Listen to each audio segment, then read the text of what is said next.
भारत में जितने भी राज्य हैं, भारत के जितने भी लोग हैं, सारे के सारे भारतीय हैं, सारे के सारे हिंदुस्तानी हैं। यहाँ पर किसी भी तरह का कोई भेदभाव नहीं है।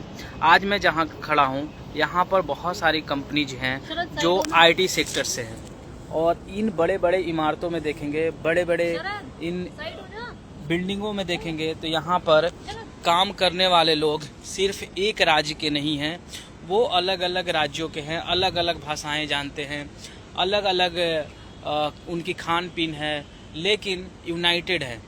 यहाँ पर जो भी काम कर रहे हैं लोग, वो सारे के सारे यूनाइट होकर काम करते हैं। कभी भी ये प्रॉब्लम्स नहीं आई, कभी भी भेदभाव नहीं आया कि तुम कौन से भाषा बोलते हो, तुम किस कलर के हो, तुम कहाँ के रहने वाले हो, तुम क्या करते हो, कैसे करते हो, कैसे रहते हो। कभी भी ये डिस्क्रिमिनेशन वाली भाषाएं लोगों ने नहीं बोला। लेकिन 1947 के बाद हमारा देश जैसे आज़ाद हुआ, कई तरह के प्रॉब्लम्स से हम झेले, आगे बढ़े, लेकिन अब फिर से परिस्थिति ऐसी आ गई है कि कहीं कहीं भाषाओं के बेस पर लोग डिस्क्रिमिनेशन कर रहे हैं, भाषाओं को बेस मानकर लड़ाई कर रहे हैं, झगड़ा कर रहे हैं। ये कितना उचित है दोस्तों? क्योंकि अभी जो रिसेंटली आप केसेस देख रहे हैं, खास करके महाराष्ट्र में बोला जा रहा है कि महाराष्ट्र में जो रहेगा वो मराठी बोलेगा। कोई तमिलनाडु में बोल रहा है कि तमिलनाडु में रहना है तो तमिल बोलना पड़ेगा। एक स्टेट के लोग दूसरे स्टेट्स में जाके काम काज कर रहे हैं, तो क्या वहाँ के लोग ग्रोथ नहीं कर रहे हैं? अगर सिर्फ ये निगेटिव बातें लेके चलेंगे कि वहाँ के लोग, एक स्टेट के लोग आते हैं, दूसरे स्टेट्स में एंट्री करते हैं और फिर यहाँ पर रिसोर्सेज जो होते हैं वो कम पैसों में लेकर काम करते हैं, फिर यहाँ के लोगों को काम नहीं मिलता है, तो एक बात बताइए, क्या वो राज्य सिर्फ और सिर्फ वहाँ के रहने वाले लोगों से तरक्की हुआ, या फिर बाहर से जितने भी लोग आकर वहाँ बसे, कंपनीज खोले, लोगों ने काम करना स्टार्ट किया, चाहे किसी भी फील्ड से हो, किसी भी इंडस्ट्री से हो, हर एक बंदा अपना एफर्ट्स दिया है, तभी जाके वो राज्य जो है बढ़ा है, ग्रोथ करने की कोशिश की है।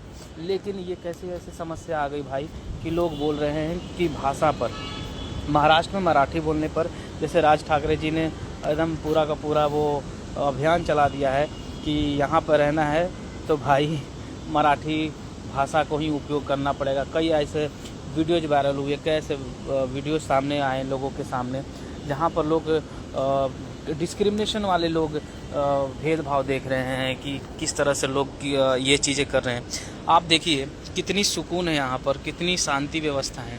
बड़े बड़े इमारतों में जो लोग वर्क कर रहे हैं, क्या कभी इन्होंने भाषाओं को लेकर गलत फहमियाँ फैलाई? क्या यहाँ पर महाराष्ट्र के लोग नहीं काम कर रहे हैं? क्या यहाँ पर आकर कई कंट्रीज के लोग भी यहाँ आकर काम कर रहे हैं बड़े बड़े बिल्डिंगों में? ऐसा नहीं है कि सिर्फ भारतीय हैं। राज्यों का छोड़िए, मैं अदर कंट्रीज की बात कर रहा हूँ। यहाँ तो कभी किसी ने आरोप नहीं लगाया, किसी ने ये नहीं बोला, किसी ने भेदभाव नहीं किया। फिर हमारे देश में ही लोग क्यों ऐसा कर रहे हैं? उनकी मानसिकता क्या दर्शाती है? लड़ाई करना, झगड़ा करना, और फिर भाषाओं के बेस को आधार मानते हुए नौटंकी बनाकर फिर से देश को तोड़ने की व्यवस्थाएं जो वो लागू कर देना। और इस पर आप देखिए ना, महाराष्ट्र की अगर बात करते हैं तो महाराष्ट्र में जितने भी फिल्म उद्योग के रहने वाले लोग हैं, सब तो हिंदी भाषा में ही मूवी बनाते हैं, और वो बिजनेस कितने करोड़ की करती है भाई, 500, 700, 800, 1,000 करोड़ की बिजनेस करती है।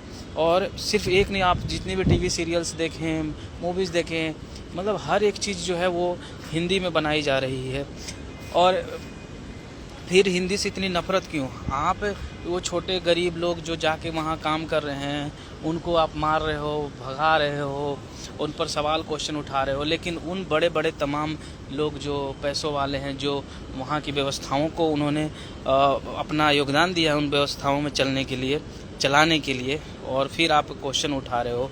दोस्तों, आप कमेंट सेक्शन में बताइए कि ये क्या ऐसा नहीं लग रहा है कि राज्यों के नाम पर, भाषाओं के नाम पर भेदभाव डालना, प्रॉब्लम्स क्रिएट करना, खड़ा कर देना ऐसा कि नहीं तुम तो हिंदी नहीं जानते, तुम हिंदी जानते हो, तुम तमिल नहीं जानते, तुम मराठी नहीं जानते हो, तो तुम यहाँ नहीं रख सकते हो, यहाँ पर रुक नहीं सकते। ये कितना शर्मिंदगी वाली बात है।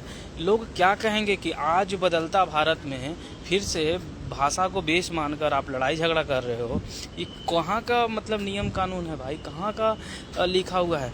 इस पर तो सुप्रीम कोर्ट को भी संज्ञान लेना चाहिए, हाई कोर्ट को भी संज्ञान लेना चाहिए, यहाँ तक कि डिस्ट्रिक्ट कोर्ट को संज्ञान लेना चाहिए कि एक व्यक्ति ऐसे कैसे बोल सकता है इस तरह से। और भाषाओं के बेस पर आप अगर बांटने लगें तो फिर कल कोई कहेगा कि धर्मों के बेस पर बांट दो, फिर कहेगा कि भाई हम तो गोरे हैं तो गोरे के नाम पर, काला है तो काले के नाम पर।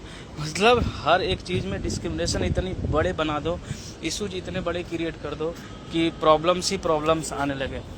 ये दोस्तों उचित नहीं है और ये काफ़ी नुकसान देने वाली चीज़ें हैं और मतलब कल्पना करना मुश्किल है ऐसे चीज़ों को लेकर। और तो देखो दोस्तों, अभी आप देख रहे हो ये बिल्डिंग देख रहे हो ना, इसमें कोई भेदभाव नहीं होती है, लेकिन हमारे देश में यहीं के लोग भाषाओं के नाम पर लड़वा रहे हैं और ये उचित नहीं है। और यहाँ पर देखो कितने सुकून से हर भारत के हर राज्यों से रहने वाले लोग हैं, सिर्फ ऐसा नहीं है कि यहीं के लोग रहने वाले हैं।